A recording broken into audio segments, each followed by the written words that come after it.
জবাব দাও, কর্তৃপক্ষ জবাব চাই, জবাব দাও। আদালত নিরাপত্তার ব্যবস্থা করলেও নিজেদের অবস্থান বিক্ষোভ থেকে অনড় চিকিৎসকেরা। আরজিকর হাসপাতালে তরুণী চিকিৎসকের ধর্ষণ এবং খুনের ঘটনায় স্বতঃপ্রণোদিতভাবে হস্তক্ষেপ করছে শীর্ষ আদালত। ব্যবস্থা করা হয়েছে নিরাপত্তা, তারপরেও সঠিক বিচারের দাবিতে নিজেদের অবস্থান বিক্ষোভ চালিয়ে যাবেন চিকিৎসকেরা। তারা জানান, তাদের আন্দোলনের মূল দাবি ছিল ন্যায় বিচার এবং উপযুক্ত দোষীদের গ্রেপ্তার করে তাদের উপযুক্ত শাস্তি। নিরাপত্তার ব্যবস্থা করা হয়েছে মেনে নিয়ে বলেন, এর শেষটা দেখতে চাই।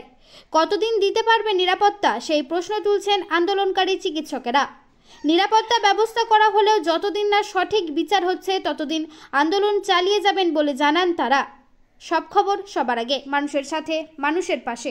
বাঁকুড়া থেকে মিলন পাজা রিপোর্ট, MBS নিউজ। আমাদের এই পুরো আন্দোলনটা শুধু একটা দাবি নিয়েই যে দাঁড়িয়েছিল, ওটা হচ্ছে কি আমরা ন্যায় বিচার, ন্যায় চাই, বিচারটা যেন হয় সেটা আমরা চাই।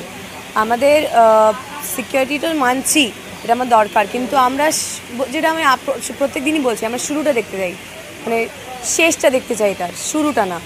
আমরা জানি ওরা দেবেন, কত দিন ধরে দেবেন, সব কিছু যেন মানে সব কিছু যেন জুড়ে সব কিছু যেন হতে পারে, শেষ পর্যন্ত দেখতে পারি। আর আগে আমাদের সবসময়ই প্রথম দাবিটা যেটা ছিল সেটা হচ্ছে বিচার। বিচার আমরা পেয়ে গেলে, আমরা দেখতে পেয়ে গেলে কি একটা সত্য কথাটা যেন উঠে এসছে, তারপরে আমরা নিশ্চয়ই আমাদের আন্দোলন তুলে দেবো, কোনো অসুবিধা নেই আমাদের। আমরা বিচারটা চাই। দীর্ঘদিন তো পরিষেবা বন্ধ আছে, এরপরে পেশেন্টের তো কোথাও সমস্যা হবে না, আমরা বলবো বাঁকুড়া শহর মেডিকেল কলেজে কোনো রকমের কোনো অসুবিধা হচ্ছে না পেশেন্টদের, আমরা চাই না কোনো দিনই হোক। তাই জন্য আমাদের আউটডোর, তাছাড়া ইনডোর এমার্জেন্সি সবই খোলা আছে। আমাদের সিনিয়র ডাক্তাররা সবাই ওখানে প্রত্যেক দিন প্রত্যেকটা সময়ে সেবা দিয়েই যাচ্ছেন। তারা দেখে যাচ্ছেন পেশেন্টদেরকে দেখে যাচ্ছেন ওনারা।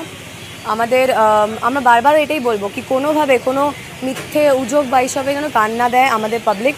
আমাদের আউটডোর, আমাদের এমার্জেন্সি, আমাদের ইনডোর সার্ভিসেস এখনও চালু আছে, চালু থাকবে। আমরা জুনিয়র ডাক্তাররা এখানে বিরোধে বসে আছি, কিন্তু আমাদের সিনিয়র ডাক্তাররা ওখানে সেবা দিয়ে যাচ্ছেন। সিকিউরিটি ব্যবস্থা দেওয়ার পরেও কি আপনারা এখন কি ভাবছেন, কাজে জয়েন দেবেন? আমরা যতক্ষণ না ন্যায় বিচারটা হচ্ছে ততক্ষণ উঠছি না। সিকিউরিটি হবে, শুরু হোক নিশ্চয়ই।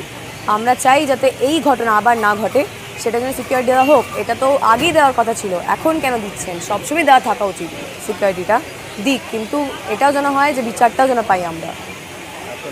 অর্পিতা মাইতি। সিকিউরিটির ব্যবস্থা যথাযথ এবং সম্পূর্ণ হওয়া দরকার প্রথমত, এবং দ্বিতীয়ত যে দোষী বা দোষীদের ঠিক করে ধরা হোক, এবং আমরা একটা মানে রিঅ্যাসিওরিং যদি রায় যতক্ষণ না পাচ্ছি বা যতক্ষণ না পর্যন্ত দোষীদের ধরা হচ্ছে এবং এর পিছনে কোনো আরও পূর্ব পরিকল্পনা করে এই ঘটনা ঘটানো হয়েছে না, এই ঘটনা সমস্ত কিছু না জানা পর্যন্ত আমরা সিকিউরলি এই আন্দোলন চালিয়ে যেতে বাধ্য হব। আপনাদের দাবি ছিল যেখানে কলেজে প্রিন্সিপাল ছিলেন তাকে অ্যারেস্ট করা বা সিবিআই ডাকা, সেটা তো হয়ে গেছে।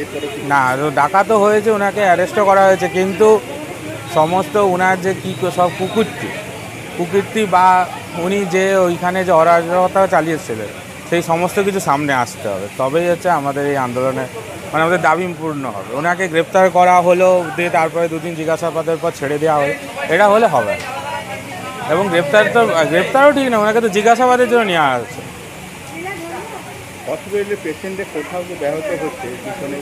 না, আমার মনে হয় না কোনো রকমভাবে পরিষেবা ব্যাহত হচ্ছে, কারণ আমাদের ওপিডিও খোলা রয়েছে, ইমার্জেন্সিও খোলা রয়েছে। এই আমাদের পরিষেবা ব্যাহত হচ্ছে না, তবে হ্যাঁ কি না, যেহেতু ওয়ার্কফোর্স কমে গিয়েছে সেজন্য পরিষেবা চালাতে কষ্ট হচ্ছে, কিন্তু পরিষেবা ব্যাহত হচ্ছে বলে মনে হয়। আন্দোলন চলবে কত? আন্দোলন এখনও চলবে আমাদের আলাপ আলোচনার সঙ্গে, এবং আমাদের যতক্ষণ না দাবি পূর্ণ হচ্ছে, সবচেয়ে বড় দাবি হচ্ছে জাস্টিস। যে মেয়েটি মারা গেছে, যে হারিয়ে গিয়েছে, তার জাস্টিস। এবং আমরা চাই না যে আর অনেক ধর্ষণ ঘটনার মতো এই ঘটনাটা হারিয়ে যায়। বহু খুন ধর্ষণের ঘটনা হয়েছে এবং কিছুদিনে আন্দোলন হয়েছে, তারপরে মানুষজন সেগুলো ভুলে গিয়েছে। আমরা চাই না যে এটাও সেই লিস্টের মধ্যে জমা পড়ে থাকে। এই আন্দোলন চলবে যতক্ষণ না নিরপেক্ষ এবং সঠিক বিচার এবং জাস্টিস হচ্ছে। আপনার নাম?